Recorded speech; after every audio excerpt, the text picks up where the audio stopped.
Bryce Harper with his biggest moment of his career. I mean, I don't think he can make any other claims about it. Two-time NL MVP. So we're going to go through that at bat, and we're just going to let it play. And I want to get you guys basically going back and forth on pick selection and how they ended up, you know, trying to make the decision because they stuck with Robert Suarez instead of getting to Josh Hader. We'll get to that. But first, what do you think about that at bat? I mean, if you were on the hill and you were catching, what would be, and let you start, what would be your game plan to deal with Bryce Harper there? Well, it's so hard to keep your composure and think through in these moments. When you talk about Bedlam at the bank, to be on that mound when the place is going crazy like that, the best in the business, and Alex will tell you, are able to think through that moment and really process all the information that we've taken in before the game and kind of what's happening.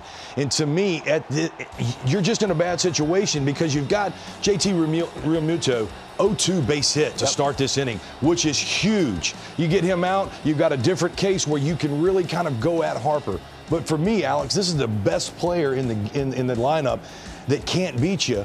You certainly don't want to pitch around him and put two guys on, but you have to know that this guy can't beat you, and he's got to stay in the ballpark. Well, to your point there, like it's a fine line you're walking as a battery in this situation because, like you said, you don't want two guys on with nobody out.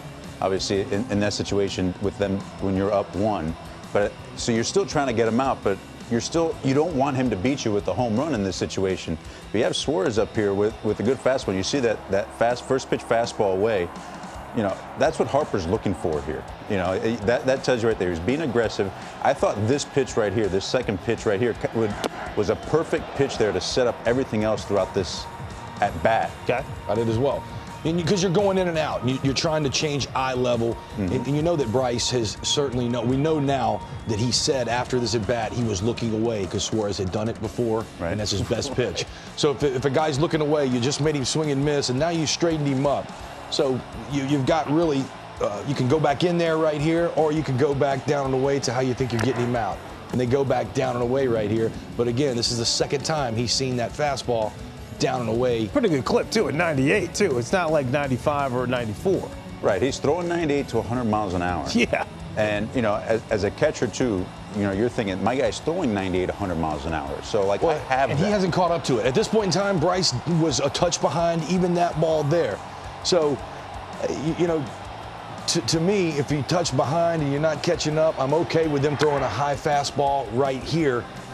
But now it's 4 straight fastballs that you've thrown. Here's where it starts getting dicey. Again, Bryce hasn't caught up yet. That ball, he was more on. That was up, and it was 100 miles an hour. And it was off the plate, and he got a little bit more barrel to it, and you're starting to see a little bit better swings. Well, even like, you know, in today's game, like how many times do you see even guys that throw 98 to 100 throw not just 4, even 3 fastballs in a row? Like, you usually don't see that. And after a couple of swings that Bryce has had with heaters away, it's got to start telling you, hey, eventually he's starting to catch up. The last swing before that was a ball off the plate, 100. He got a piece of it. You should swing and miss at 100 off the plate. Right. That pitch right there was just a clip, a tick away from being another homer. And again, this is the pitch of the at-bat. And Bryce Harper, this is what made you come through in that big moment, the ability to take this changeup right here, because this is a well-executed changeup.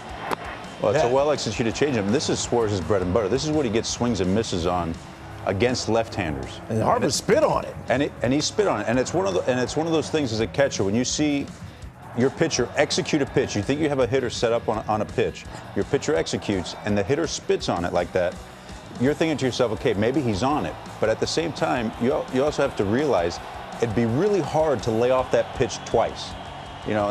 And you know, when we see Harper here, man, 99 away like that. But that's the thing. The other swings that he was fouling off, that 98, 100 off the plate away, you got to be able to sometimes trust your eyes when you see a hitter doing that. Be able to kind of go away from the scouting report a little bit.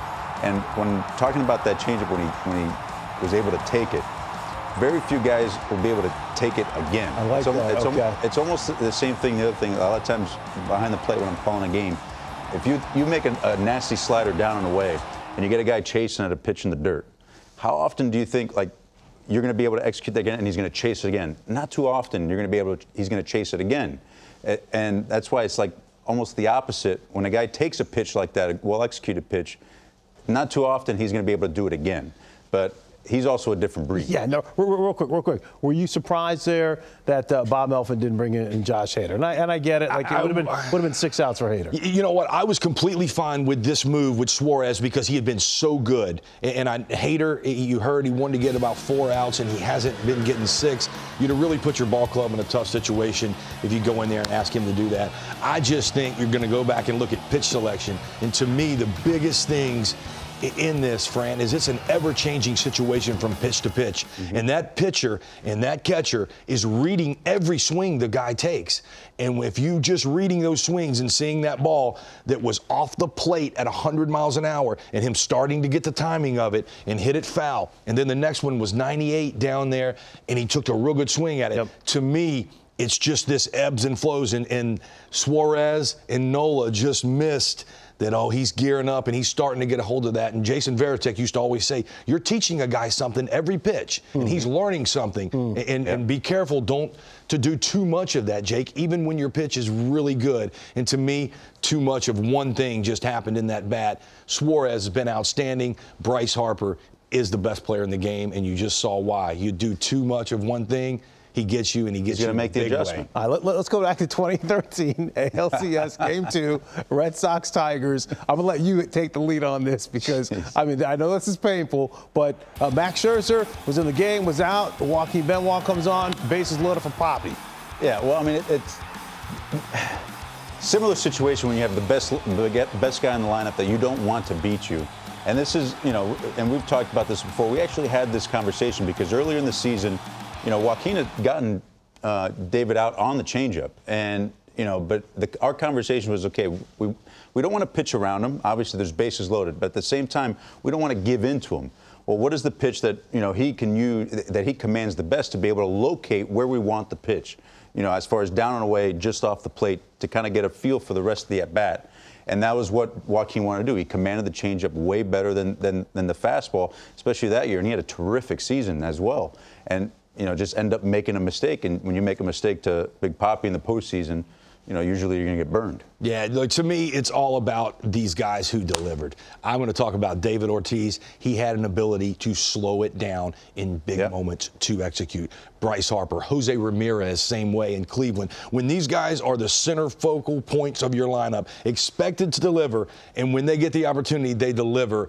Hats off, and to me, this is just about Bryce Harper. Suarez and those guys, yes, could have done things a little bit different, but for a guy to walk up and deliver for his team and his city, he has got a slow heartbeat. I think back, Fran, my grandfather used to, when I was little, put his fingers on my temple and say, you got to focus, Jake. You got to focus. And I'm telling you, if you get a 10-year-old to really get in there and his at-bat and really focus on the ball and what was thought about, they become a different animal. Bryce Harper, David Ortiz, they have a ability to, in big moments when it's not easy to focus at all, to go into a hyper-focused mode and deliver like that. 2 things, by the way. Alex had a home run in that game as well. That was a 2-run homer, correct, in that game? And the second thing, I promise, as long as we work together again, I'll never make you look at that video again. I promise that.